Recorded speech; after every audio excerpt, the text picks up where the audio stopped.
반갑습니다. 서로 인사 한번 나누시죠. 네, 반갑습니다. 사람 별로 없지만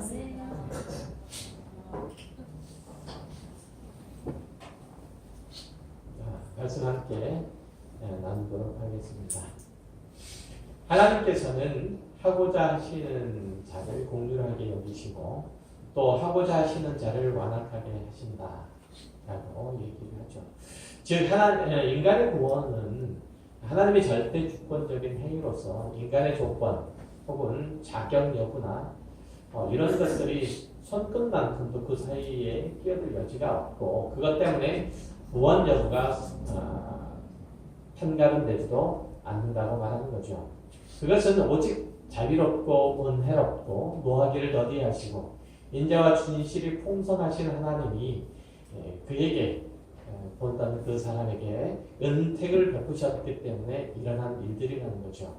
어떤 사람이 열심히 그리고 착하고 성실하게 살았기 때문에 하나님께서 그를 구원하시고 다른 사람은 악하고 불성실하고 또 이웃에게 나쁘게 행했기 때문에 하나님께서 그를 외면하신 것은 결코 아니라는 거죠. 어떤 사람은 5대째 예수를 믿는 집안에서 태어났기 때문에 그의 구원이 확실하고 또 어떤 사람은 집안에 그리스도인이 아무도 없기 때문에 그의 구원이 절망적인 것은 아닙니다. 하나님의 구원의 손길이 닿지 않을 만큼 멀리 떨어져 앉아있는 사람도 없고 아무리 약하고 추한 사람이라도 하나님이 용서하시고 또 사랑하시는 그 은혜가 모자랄 사람이 없다는 말씀입니다. 참 감사한 일들이죠. 그러나 하나님의 은혜로운 손길들이 특별히 없어도 구원이 자동적으로 이루어지는 사람이 없고 또 아무리 착하고 성실하고 공로를 많이 세우고 위대한 업적을 인류사에 남긴 사람이라고 할지라도 예수를 믿지 않으면 구원을 얻을 수 없고 마땅히 천국에 갈 수가 없는 거죠. 이 말을 듣는 순간 갑자기 많은 사람들에게 이런 생각이 들죠. 하나님은 그래도 어찌됐든지 불공정하고 편협하고 아직 투성이고 납득이 잘 안 되는 분이시다 라는 거죠. 그렇게 이해가 안 되고 받아들이기 어려운 분들이 분이 되어버리고 많은 거죠. 아니 이 세상에서 살인하고 강도짓하고 다른 사람들을 등만 치다가 죽기 전에 예수를 믿는다고 그렇게 고백하면 천국 가고 이 세상에서 선한 일에 앞장서고 약한 사람들을 돕고 억울한 사람들의 편에 서서 그들의 슬픔을 위로해주고 눈물을 닦아주느라고 평생을 보낸 사람이라도 예수를 안 믿으면 지옥을 간다면 나는 그런 하나님을 신뢰할 수 없다.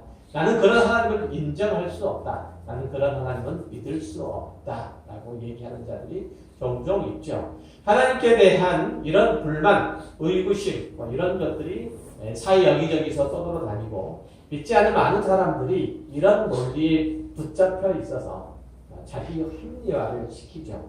그래서 나는 예수를 안 믿어. 나는 그래서 교회 안 가. 이런 말들을 많이 들었을 거죠.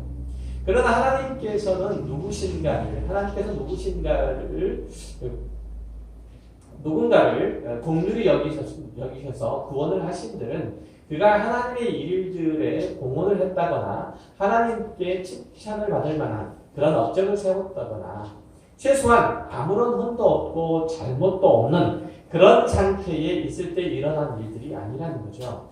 하나님께서 모세가 이끄는 이스라엘 백성들에게 나는 긍휼히 여길 자를 긍휼히 여긴다고 말씀하실 때 그때는 언제라고요? 그의 백성들이 시내산에서 우상을 섬기고 하나님께 대하여 반역을 할 때 악한 죄와 음란한 행위들 하고 있을 당시에 이런 말씀을 했다는 것이죠. 마찬가지로 누가 어떤 데 구원하시고 누가 어떤 데 구원하지 않느냐 이렇게 말하는 이들은 인간의 기본적인 형편을 모르기 때문에 하는 소리예요. 로마서 1장 21절 이하에서도 사도 바울이 뭐라고 얘기하죠? 뭐라고 얘기하냐면 하나님을 알되 하나님을 영화롭게도 아니하고 감사하지도 아니하고 오히려 그 생각이 허망하여지며 미련한 마음이 어두워졌나니 스스로 지혜 있다 하나 어리석게 되어 썩어지지 아니하는 하나님의 영광을 썩어진 사람과 새와 짐승과 기어다니는 동물 형상의 동물의 모양의 우상으로 바꾸었느니라.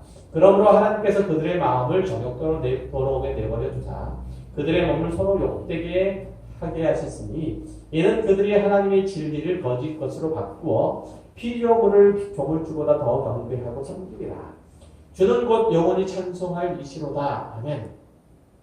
자, 인간이라는 존재는 근본적으로 선하지 않다는 거죠. 좋은 일들을 도모하는 존재가 아니라는 거예요.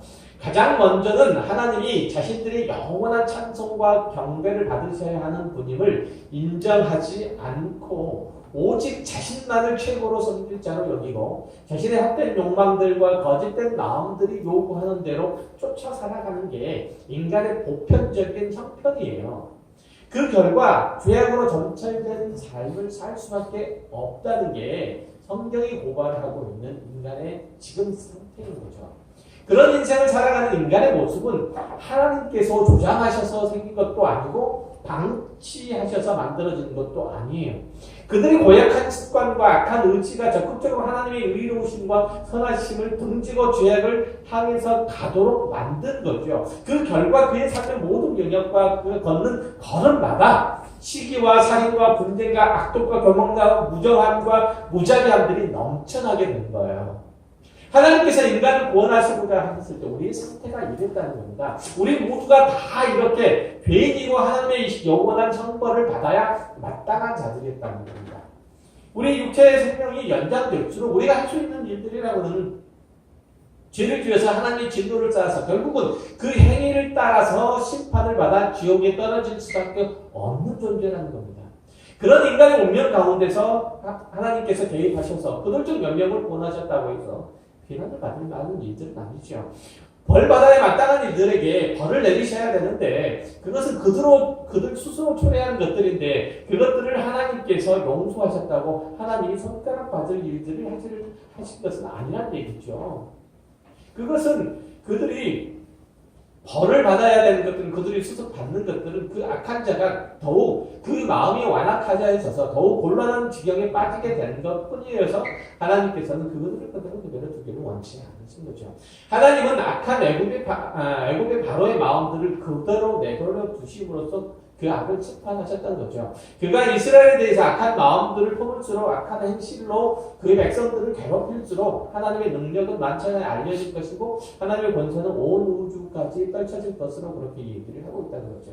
하나님께서 악한 인간들이 악을 행하는 것들에 대해서 완악한 마음들을 품는 것들에 대해서 그들을 그대로 그대로 내버려 두심으로써 그 악한 행위로 말미암아 그들은 스스로 심판, 그들은 스스로 정죄를 받을 수밖에 없는 지경에 이르는 것이고 그렇다고 해서라도 하나님께서 하시는 선한 일들이 하나님께서 하시고자 하는 구원의 놀라운 역사들이 그들의 악한 행위들로 인해서 위축이 되느냐 전혀 그렇지 않다는 것이죠. 그것들로 인해서 하나님께서는 오히려 찬송을 받으시며 그것들로 인해서 하나님의 구원의 역사는 오히려 이루어진다고 성경은 얘기를 하고 있다는 거죠.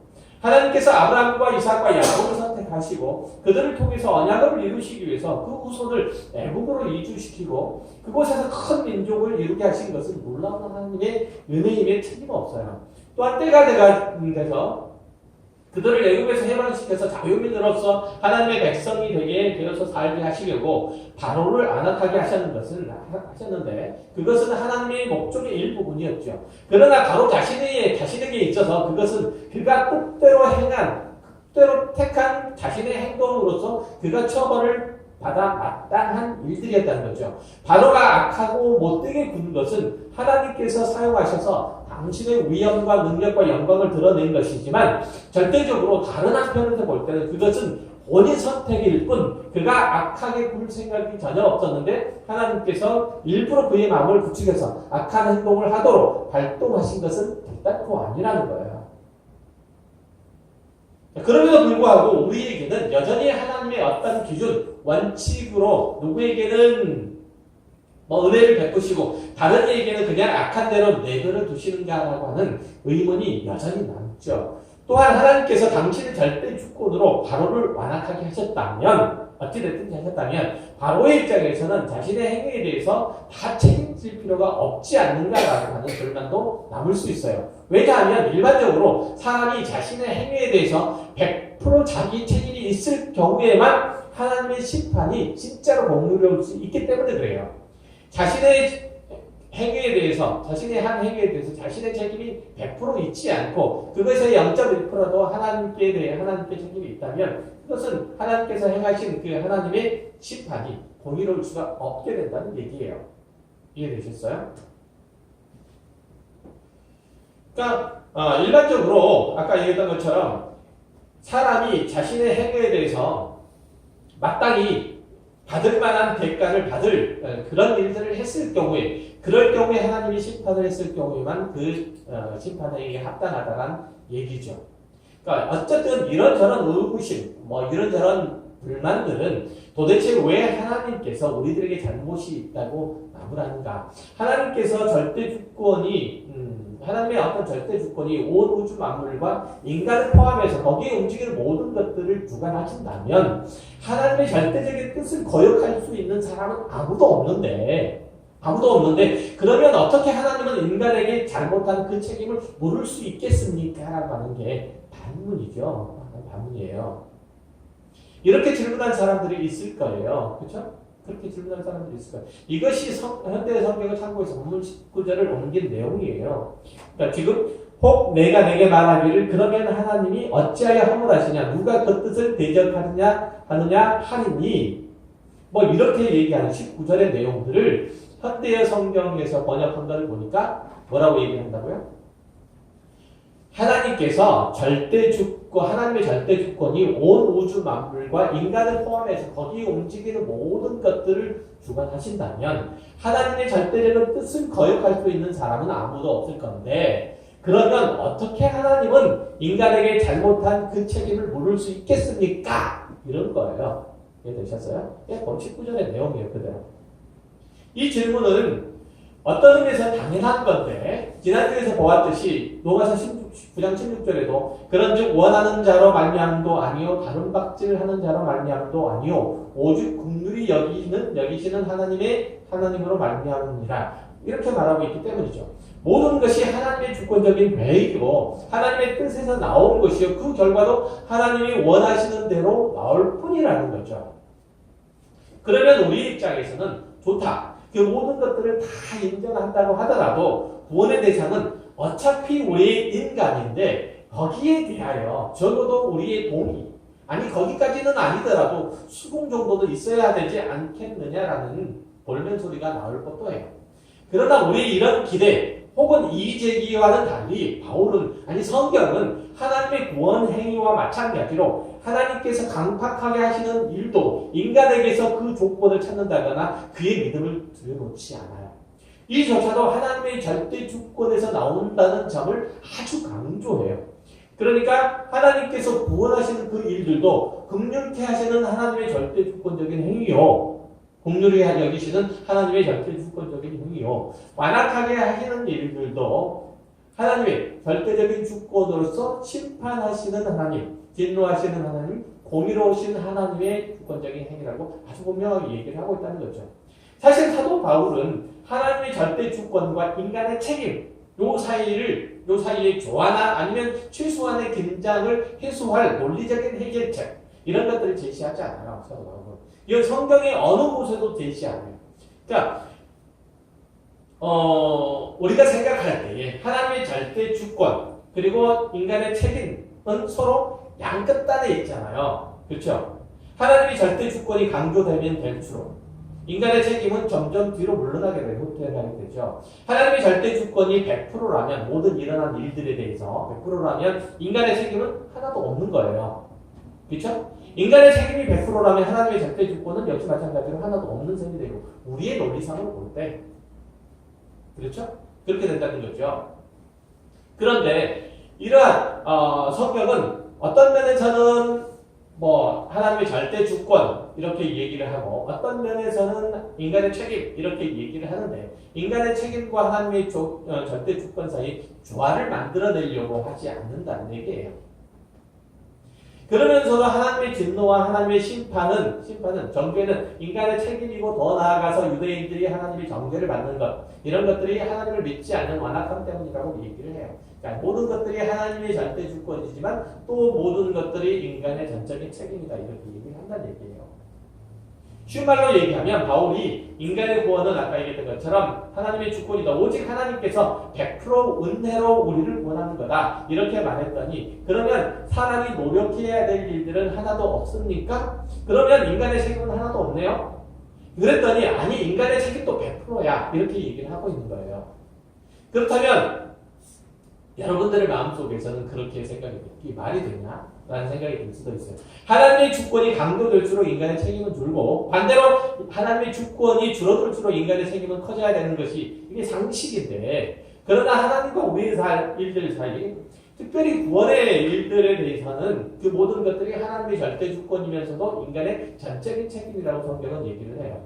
그러니까 하나님께서 바로를 강팍하게 하셔서 이스라엘의 구원에 대해서 당신의 위대하신 능력과 영광을 만방에 떨치신 것은 하나님의 주권 안에서 움직이는 것이지만 다른 한편으로는 바로가 이스라엘 백성을 애굽 땅에서 보내지 않고 노예로 묶어둔 것은 전적으로 자신의 욕심으로 말미암은 스스로의 선택이 있기 때문에 전적으로 그의 책임이라고 얘기를 하는 거죠. 바로와 애굽 사람들이 하나님의 택한 백성 밖에 있다는 것이 마지막 심판 때에 그들이 유죄 판결을 받도록 하는 어떤 핑계도 되지 않는다는 얘기예요. 즉 다시 말해서 하나님께서 바로와 그리고 이집트 사람들, 애굽 사람들을 하나님의 선택, 하나님의 구원의 그 궤 밖에 두었다고 해서 그것 때문에 마지막 날에 하나님께서 바로와 애굽 사람들을 심판하시는데 너희들은 감히 지옥 가라고 얘기 못하겠다라고 말할 수 있는 조건이 못 된다는 얘기예요. 이해되셨어요? 여하튼 하나님의 일을 하심은 우리의 상식이나 이해 절차를 요구하지 아니하시고 그 수준을 뛰어넘는 거죠. 기독교 신앙은 논리적으로 납득이 되고 합리적인 이해를 바탕으로 하는 것은 사실이지만 그렇다고 해서 거기에 매여 있지는 않아요. 우리 인간이 가지고 있는 합리적인 사고 그리고 논리적인 체계들이 하나님을 다 담아낼 수가 없지요. 하나님의 초월성은 인간의 감각적인 인식이나 이성적인 판단으로 다 해야 할 수가 없어요. 일찍이 철학자들은 인식의 범주에서 하나님을 발견하라고 예를 썼어요. 인식의 범주에서. 그러나 인간이 가지고 있는 이성으로서는 초월하신 하나님을 찾을 수 없다고 그렇게 결론을 내린 바 있어. 이미 다. 현대 철학에 있어서. 우리의 이해의 한계 때문에 구원과 그 이후의 그리스도인의 삶이 100% 하나님의 주권 아래에 있고 다른 한편으로 전적으로 100% 인간의 책임 아래에 있다고 설명할 수밖에 없는 거예요. 그것은 논리적인 모순이 아니라 우리의 인식체계의 한계 때문에 한계로 인해서 빚어진 일들이에요. 그렇게 설명할 수밖에 없는 거예요. 그래서 이런 비슷한 일들은 우리 주변에서 쉽게 찾을 수 있어요. 우리 인식의 한계 같은 것, 우리 이해의 범주의 한계 같은 것. 예를 들면 물리학에서 상대성 이론이나 아니면 양자역학이나 아니면 끈기론 이런 것 같은 경우는 대학에서 다루어지기도 하지만 일반 사람들이 이해하기는 상당히 어려워요. 상대성 이론 같은 경우도 대학 물리학부 4학년에서 배워요. 일반 사람들의 수준에서는 쉽게 피부로 와닿지 않는 다른 나라 얘기가 기도 해요. 여러분 인터스텔라라는 영화 보셨나요? 그거 이해하기 상당히 어려워요. 그래서 미국에서는 그게 인기가 별로 없었어요. 거의 폭망했다고 해요. 그런 우리나라에서 되게 인기가 많았다고 해서 많이 한국 사람은 참 똑똑하다고 그렇게 얘기를 한다고 하더라고요. 네, 그건 쉽게 이해할 수 있는 얘기들은 아니에요. 많이 설명을 해야 되고 그래서 그 감독이 설명하려고 예를 썼다고 많이 얘기를 하던데 어쨌든 그렇게 어려운 범주였다는 얘기죠.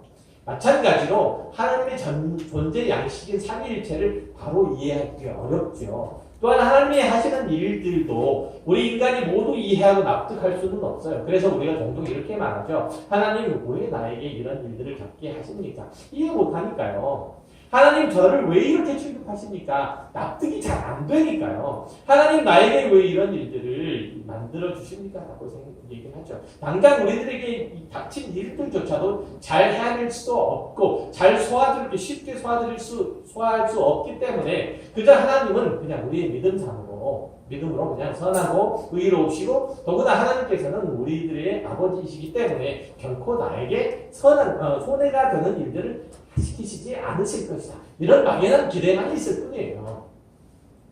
그렇죠? 그리고 난 다음에 이런 믿음의 범주에서 소화를 했다가 나중에 그 일의 결과를 보고서야 난 다음에 비로소 이래서 하나님께서 나에게 그런 일들을 감당케 하셨구나 라고 그렇게 이해할 때가 덜어 있죠. 우리가 어렸을 적의 경험을 되짚고 보면 집에 손님이 오죠. 이런저런 말씀을 나누는데 내가 알기도 사실이 아닌 얘기를 손님이 하실 때가 있어요. 아버지께. 그런데 이상하게 아버지가 고개를 끄덕거리고 맞장구를 칠 때가 있죠. 부모님이 과연 그것을 모르셔서 대강 그렇다고 인정했을까요? 그것이 집에 찾아온 손님에 대한 최소한의 예의이기 때문에 아니면 상대방에 대한 존중에 대한 표현으로 그렇게 복리한 것 뿐이죠. 중고등학교 시절에서야 보면 그럴 수 있죠. 충분히 옳고 그름 이치에 따라서 자기가 납득이 되고 납득이 되지 않는 것을 가지고 목숨을 걸죠. 그래서 중고등학교 시절이 제일 무섭다고들 하잖아요. 있지만 어른들의 경우에는 그렇죠. 그것보다 손님에 대한 예의 혹은 친절 환대 이런 것들이 더 중요하고 그래서 맞장구 치고 연신 고개를 끄덕거릴 수 있는 거예요. 부모들 입장에서는. 그런데 그 내용을 가만히 듣고 있던 옆에 있는 중학생 된 아들이 그 얘기를 손님 얘기가 틀렸다고 끼어들어 따진다면 그건 어리석은 거죠. 철없는 짓이잖아요. 만약에 교회에 새 식구가 왔는데 이런저런 얘기를 그가 마구 쏟아놓는 수다쟁이에요. 신앙적으로 다 틀린 얘기 아니면 상당히 수준 낮은 얘기들을 하면 어떻게 해야 되죠? 일일이 다 수용해야 되고 다 납득을 시켜야 됩니까? 당연히 고개를 끄덕거리고 박수를 쳐주고 막장구를 쳐줘요. 왜냐하면 그 새 식구잖아요. 아직 어리기 때문이죠. 거기에 내가 알고 있는 성경 지식 그리고 그 다음에 신학적인 내용들을 다 동원해가지고 팩트 불격 이렇게 해버리면 그게 어떻게 되죠? 예의가 아니잖아요. 그건 그렇게 하는 것은 새 식구보다 더 어리석은 더 어린 짓이에요. 하나님께서 하시는 일들을 합리적으로 그리고 논리적으로 과학적으로 이해하는 것은 가능할까요? 우리가 하나님의 일들을 이해해 보려고 예를 쓰지만 그렇지 못한 경우도 참 많아요. 그렇다면 하나님은 비과학적인 분이시고 몰상식한 분이시고 논리성을 전혀 갖추지 못하신 막무가내신 분인가? 믿지 않는 사람들은 성경을 지극히 비과학적이고 비상식적인 책이라고 말해요. 며칠 전에 미래창조과학부 인사청문회를 했는데 국회의원들이 후보자에게 이런 질문을 했어요. 당신은 진화를 믿습니까? 아니면 창조론을 믿습니까? 그것은 공조의 책들 때문에 그랬다고 얘기를 하는데 의원들이 하는 말이 이래요. 미래부 장관이 창조론이나 믿는 사람이라면 자격 이달이라는 거죠. 이런 것이 도대체 왜 이런 멍청이 같은 질문들을 하고 또 거기에 대답을 못하고 우물쭈물 하는지 저는 모르겠지만 우리도 보통은 진화는 과학적인 사실의 영역, 창조는 종교적인 믿음의 영역으로 나누고 있어요. 그러나 창세기 창조의 얘기는 물질과 종의 기원을 다루는 과학 논문이 아니잖아요.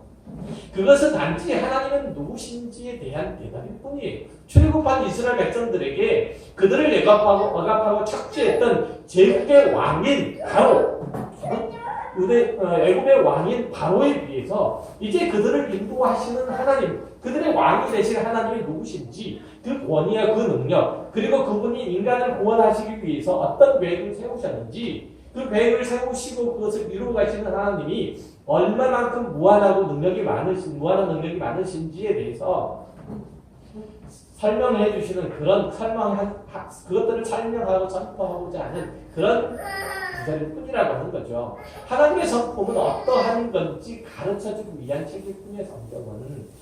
그래서 그것을 설명하고 선포하는 첫 페이지, 첫 문장에서 태초에 하나님의 천지를 창조하셨다 이렇게 얘기를 하는 거예요. 그러니까 우리는 태초에 만물의 근원이 하나님으로부터 만들어졌다라고 하는 그런 일반적인 이해도 있지만 하나님께서는 온 우주 만물을 창조하신 만큼 위에 계신다는 뜻이에요. 높이 계신다는 뜻이고 전능하신 분이라는 뜻이고 우리가 믿을 만한 분이라는 뜻이고 우리가 마땅히 순종하여 그분 앞에 무릎 쓰고 순종해야 될 분이시라는 얘기인 거거든요. 이스라엘 백성들에게 너희가 따르는 너희를 이끌어 가시는 하나님, 가나안 땅으로 이끌어 가시는 하나님이 이런 분이야. 태초에 하나님이 천지를 창조하십니다. 이거예요. 거기에 더 이상 무슨 토를 달 수 있고 무슨 의심을 할 수 있겠어요? 그분의 창조적인 능력과 만물의 주권자적인 권위에 대항할 존재가 어디에 있느냐는 거거든요. 그런 이해 속에서 오늘 본문 19절을 보면 혹 내가 내게 말하기를 그러면 하나님이 어찌 허물하시느냐 누가 그 뜻을 대적하느냐 하느니 이 사람아 내가 누구에게 감히 하나님께 반문하느냐 지음을 받은 물건이 지은 자에게 어찌 나를 이같이 만들었느냐 말하겠느냐 토기장이가 지는 한 덩이로 하나는 귀 쓸 그릇을 하나는 천 쓸 그릇을 만들 고난이 없느냐. 하나님은 우리 인간을 지으셨을 때 사고력과 상상력과 이해력과 이런 것들을 함께 주셨어요. 따라서 인간은 이런저런 합리적인 의심들을 할 수 있어요. 그리고 불만들 표시도 할 수도 있어요. 하나님께 대해서도 그럴 수 있죠. 그러나 하나님은 어디까지나 하나님이심을 인정해야 되는 거예요. 이거는 하나님에 대한 절대 주권을 인정하는 행위예요. 하나님의 절대 주권에 대한 그 최종적인 권위가 하나님께 있음을 알고 이해가 되지 않고 납득이 되지 않더라도 따라가야 하는 거예요. 중간에 끼어들어서는 안 되는 문제들이 있다는 거죠. 아이들이 부모님께 질문할 수도 있고 따질 수도 있고 잘못하는 것에 대해서는 자식이라고 할지라도 말할 수 있어요. 충분히. 그러나 부모가 야 그게 아니고 이게 맞아. 너는 아직 잘 모르니까 나중에 이해할 때가 있을 거야. 지금은 그냥 조용히 따라오기만 하면 돼. 너는 지금 설명해도 잘 납득이 안 될 거니까 잠자코 따라오고 잠자코 시키는 대로 해. 이렇게 말하면 그냥 잠자코 따라오면 돼요. 그냥 따라오면 고집을 피울 필요가 없는 거예요. 부모님이 생각이 있어서 다 그렇게 하시고 그 모든 것들을 지금 다 설명하기 어렵기 때문에 일단 시키면 해야 되는 거예요. 그건 부모의 권위이기 때문에 순종해야 되는 거예요. 하물며 하나님께서 하시는 일들에 대해서 피조물인 인간이 다 알고 이해하는 것은 전혀 불가능해요. 우리는 인터스텔라라는 그 영화 하나를 놓고도 쩔쩔매잖아요. 간단히 예를 들면 우리는 시간 밖에서 일어나는 일들을 전혀 이해할 수가 없어요. 우리는 공간 밖에서 일어나는 일들을 하나도 이해할 수가 없어요. 우리의 생각과 이해의 범주는 사고의 범주는 다 시간과 공간 안에 제약되어 있어요. 그렇죠? 그러나 하나님은 이 시간과 공간을 초월하게 계시는 분이에요. 어떻게 하나님 다 이해할 수 있어요? 인간의 궁극적인 운명과 그가 사는 목적, 그 주권은 하나님께 있죠. 하나님께서 어떤 사람을 구원하시고 어떤 사람을 벌하시는 이유가 있는가? 그게 공정하고 올바른 일들인가? 아무도 하나님을 막을 자가 궁극적으로 없고 하나님께 필적할 만한 다른 대상이 존재하지 않기 때문에 불신하고 심판하고 믿는 사람들에게 구원을 주시는 것이 하나님 편에서 정당한 일인가 하는 질문 앞에 우리는 겸손해야 되죠. 물론 합리적인 의심도 해볼 수 있겠죠. 물론 이런저런 일들에 대한 불만을 제기할 수 있어요. 그러나 납득이 되지 않으면 때려치워가 아니고 그냥 순종하는 거예요. 납득이 안 되면 나는 납득이 안 되기 때문에 이해가 되지 않기 때문에 내 신앙은 여기까지야. 이렇게 얘기해서는 안 되는 거예요. 본문 20절에서 이 사람아 내가 누구이기에 감히 하나님께 반문하느냐 하나님께 힐문하느냐예요. 반문이 아니에요. 하나님께서 그렇게 계획하셨고 그렇게 만드셨다는데 그래서 so what? 어떻게 하나님을 대꾸해서 거스르느냐 이런 얘기예요. 하나님의 주권적인 행위에 대해서 인간의 반문 혹은 항의 이거 뭐 욥기에 잘 나타나있죠. 욥기는 신동론에 대한 의문이잖아요. 신정론에 대한. 욥은 까다롭이 시련을 당하고 전혀 이유가 알 수 없을 어려움들을 겪었어요. 그는 선한 사람이었고 경건한 사람이었죠. 그럼에도 불구하고 그 모든 착당한 일을 고스란히 겪었고 그의 친구들은 그를 찾아와서 끊임없이 그를 공격하죠. 그러나 욥은 난 하나님께 잘못한 일들이 없고 회개할 게 없다라고 그렇게 반발하죠. 친구들은 네가 잘못한 것도 없는데 왜 하나님께서 너를 벌하시고 너의 모든 것을 가져가셨겠는가. 그렇게 이제 조롱하죠. 욥이 그러자 나도 이 상황이 이해되지 않는다. 나도 잘못한 것도 없고 하나님께 잘못한 자에게 벌을 내리지 않는 분인데 내가 왜 이 벌을 받고 있는지 나도 잘 모르겠다. 하나님께서는 나에게 말씀하지도 않고 나를 무섭게 대하기만 하신다. 내가 내 입장을 하나님께 준수할 수만 있다면 내가 이 부당함을 하나님께 따져보고 싶다. 이런 얘기가 욥기 내내 있는 거예요. 욥기 내내 계속 반복되는 거예요. 욥기 38장에 드디어 하나님께서 욥에게 오세요. 그때 여호와께서 폭풍 가운데 욥에게 말씀하여 이르시되 무지한 말로 생각을 어둡게 하는 자가 누구냐 이렇게 시작한 이제 하나님의 말씀이 그의 존재의 영광과 어미하심을 욥에게 보여주세요. 다른 말씀을 하지 않으세요. 하나님이 어떤 얘기를 하고 있냐면 결국은 욥기 38장부터 시작해서 40장까지 하시는 말씀이 뭐냐면 뭘 얘기하냐면 태초에 하나님이 천지를 창조하시는 이 얘기하는 거예요. 얘기. 온 우주 만물과 그것에 일어난 만들어지는 원인들과 그리고 그것이 뭐 존재하는 질서, 이치 뭐 이런 것들을 얘기를 하는데 결국은 태초에 하나님이 천지를 창조하신 거예요. 한마디로 얘기하면 그 모든 것들은 하나님의 지혜와 하나님의 능력과 권위 속에서 나오는 거고 그것을 거스를 자가 누가 있느냐는 거예요. 그러자 욥은 드디어 하나님 앞에 손들어 항복하고 나오죠. 욥기 42장 1절이하에 욥이 하나님께 대답하여 이르되 주께서는 못하실 일이 없사오니 무슨 계획이든지 못 두실 일이 없는 줄 아오니 무지한 말로 이치를 가리는 자가 누구리까? 나는 깨닫지도 못한 일을 말하여 스스로 알 수도 없고 헤아리기도 어려운 일을 말하였나이다. 내가 말하겠사오니 주는 들으시고 내가 주께 묻겠사오니 주여 내게 알게 하옵소서. 내가 주께 대하여 귀로 듣기만 하였사오나 이제는 눈으로 주를 배웠나이다. 그러므로 내가 스스로 거두어드리고 티끌과 제 가운데서 회개하리라. 여러분 고통의 순간에 자신의 고통의 순간에 환난과 그리고 번뇌와 그 고뇌의 순간 고뇌 속에서 이말저말 함부로 했던 것들을 깊이 반성하고 그리고 회개하죠. 하나님께서 하시는 일들이 불공정하고 하나님은 의롭지 못하시고 하나님의 우리 인생을 깊이 살피시는 분이 아니라고 했던 막말들을 쏟아는 것들에 대해 단식하고 후회를 해요. 그리고 다시금 그 다음에 고백한 게 뭐냐면 주님은 무소부재하시고 그리고 전능하시고 전지하시며 창천하지에 독존하신 하나님이십니다. 그러므로 하나님은 모순되고 불합리한 일들을 하실 수 없고 서로 충돌이 되는 일들을 하지 않습니다라는 거예요. 하나님께서 하시는 일들을 깨닫지 못하는 자가 어리석은 자일 뿐 하나님은 그 지혜와 능력에 있어서 무한하십니다. 무궁하십니다. 이렇게 얘기하거든요. 나는 내가 하는 말이 무엇인지도 깨닫지도 못한 점 닥치는 대로 내뱉었을 뿐입니다. 제가 어리석었습니다. 이런 내용이에요. 이것이 욥이 깨달아 고백했던 내용일 뿐만 아니라 우리 자신들의 신앙과 삶을 살펴봄을 통해서 능히 인정해야 되는, 능히 고백해야 되는 거예요. 우리가 살아가는 신앙의 현장에서 그리스도인들은 자신들에게 일어난 모든 일들에 대해 하나님의 뜻을 잘 이해할 수 없고 납득할 수 없을 때가 참 많아요. 그럴 때 우리는 머릿속에 가장 먼저 떠올려야 되는 게 뭐냐면 하나님의 권위예요. 하나님의 권위. 그리고 하나님께서 우리 아버지시라는 것. 아버지시라는 것.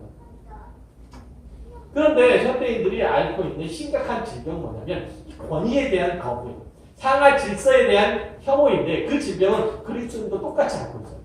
하나님과 그분이 하시는 일들에 대해서 설명이 안 되고 그가 행하시는 일들이 납득이 안 되면 하나님이라도 인정할 수 없다고 믿는 거죠. 이것은 어제 오늘 문제가 아니지만 현대주의 철학과 문학사조가 세상을 뒤엎은다. 더욱 이제 심각해졌어요. 그러나 하나님께 대한 신앙은 결국은 그 권위에 대한 순종으로 덤수되는 거예요. 결국은 무엇으로 된다고요? 권위에 대한 순종으로 우리가 이해하고 납득되고 설명이 가능한 부분을 우리가 이해하고 우리가 받아들여서가 이성으로 받아들임으로서가 아니고 우리가 그 권위에 대해서 순종한 것을. 그런 의미에서 말씀드렸듯이 창세기 1장 1절은 하나님의 높으심에 대한 선포인 거죠. 오늘 본문에서 이 사람아 내가 위기에 강한 너를 일본하느냐 이 말씀의 진정한 의미를 알 수 있겠어요. 하나님은 우리가 선택하고 심사하고 신문할 대상이 아니라 오히려 무릎을 꿇고 경배를 하고 귀를 기울여서 듣고 복종해야 될 뿐이에요. 우리가 함부로 부르고 가벼이 여길 뿐이 아니라는 거죠. 물론 아버지와 아들처럼 친하고 긴밀한 것은 사실이에요. 그러나 좁혀지지 않는 간극이라는 것은 항상 하나님과 우리 사이에 있는 거예요. 우리 학창시절에 이런 경험들을 직간접적으로 했을 거예요. 평상시에 격이 없이 편하게 지냈던 선후배 사이에서 어느 날 후배가 후배로서 선을 좀 넘어서 심하게 까불었는데 갑자기 선배가 화를 내면서 내가 네 친구인 줄 알아? 이렇게 얘기하는 경우 종종 있죠. 누나를 부라리면서 금방이라도 때릴 기세를 하고 난 달려들었던 그런 기억들이 있을 거예요. 그 진짜 친구 사이에도 그런 경우가 있어요. 좀 논다는 녀석이. 그런 경우도 있죠. 하물며 1, 2년 차이 나는 선후배 사이라도 그런데 현대 그리스도인에게 하나님은 너무 가벼운 분이에요. 구약시대이긴 하지만 모세가 하나님으로부터 처음 부름을 받았을 때 그가 하나님께로부터 처음 들었던 말씀은 뭐였죠? 네가 선 곳은 거룩한 땅이니 내 발에서 신을 벗으라는 거였어요. 무슨 뜻이죠? 이는 내 종이라는 뜻이에요. 모세는 그동안 하나님께서 자기 뜻대로 안 해주신다고 원망과 불만도 많았고 심지어는 반발심도 있었어요. 그런 그에게 하신 말씀이 처음 찾아서 와서 오셔서 하신 말씀이 뭐라고요? 네 발에서 신을 벗어라. 이는 내 종이야. 이런 거예요. 너는 나 하나님께 일단 복종하라는 얘기예요. 일단. 고대사회에서 종들은 신발을 신을 수가 없었어요. 하나님은 모세와 이스라엘에게 기본적으로 주인으로 왕으로 계신다는 뜻이에요.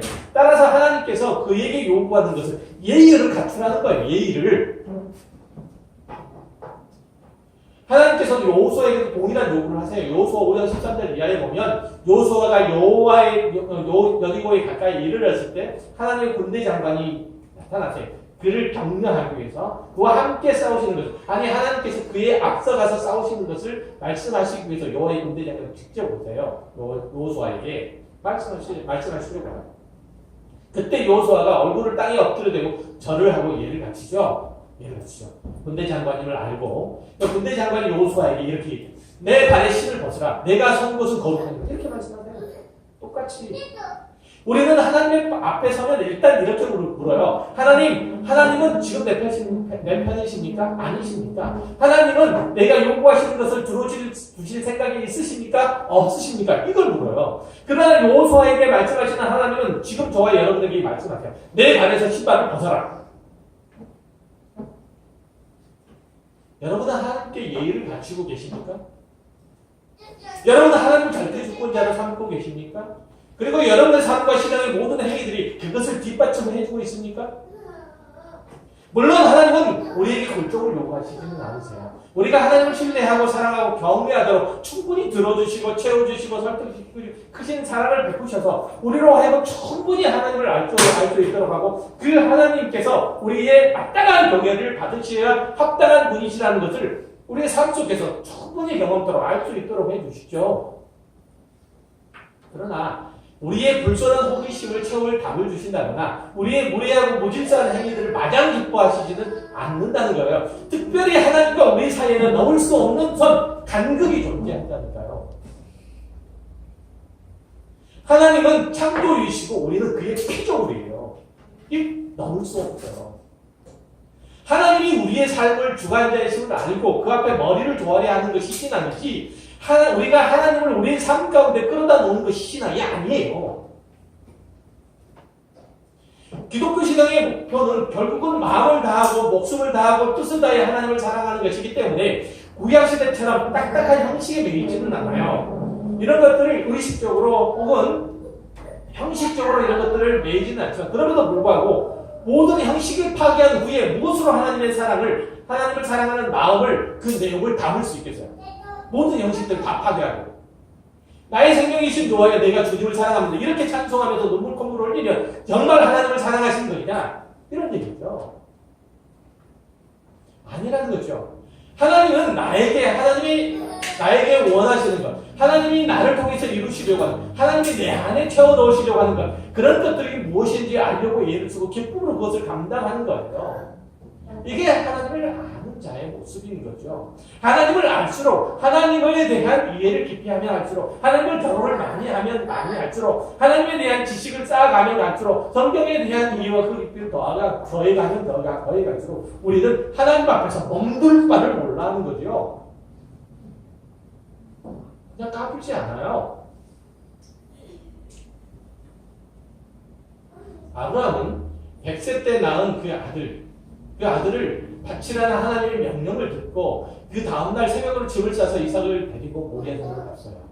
그럴 만큼 그는 하나님을 사랑했고 그는 하나님을 굳건한 믿음의 대상으로 그렇게 섬겼고 거부할 수 없는 권위의 대상이었던 거죠. 거부할 수 없는 권위의 대상이 있어요. 누구가요? 하나님께서 누구에게? 아브라함에게 거부할 수 없는 거죠. 마찬가지로 하나님은 우리의 기쁨과 자랑과 사랑과 감화를 이끌어낼 만큼 충분하신 분이에요. 우리에게 충분히 주셨고 충분히 경험케 하셨고 충분히 품으셨어요. 그러기에 하나님께서는 우리에게 순종을 요구하세요. 하나님께서 우리들에게 주시지 않는 게 뭐가 있습니까? 하나님께서 우리들에게 채우시지 않는 게 뭐가 있습니까? 하나님께서 우리들에게 뭔가 부족하니까 하나님으로서는 우리가 섬기기에는 조금 결핍 때 이렇게 얘기할 만큼 할 수 있는 뭐가 있습니까? 당신의 아들까지 봐주셨는데 그런 하나님께서 우리들에게 순종을 요구하시는 게 우리를 창조하시고 우리를 지금까지 이끌어가고 계신 분이 하나님이신데 그 하나님께서 우리들에게 순종을 요구하시는 게 잘못입니까? 우리가 그 순종에 대해서 우리가 그 하나님의 명령에 대해서 거절하고 그것에 대해서 반발할 수 있는 그런 근거를 우리가 가지고 있습니까? 결단코 그렇지 못하다는 거예요. 하나님은 누구에게 우리 은혜를 베푸셔서 구원을 얻게 하시고 누구를 완악하게 하셔서 죄악된 길로 가다가 결국 멸망케 하시는지 우리는 알지 못해요.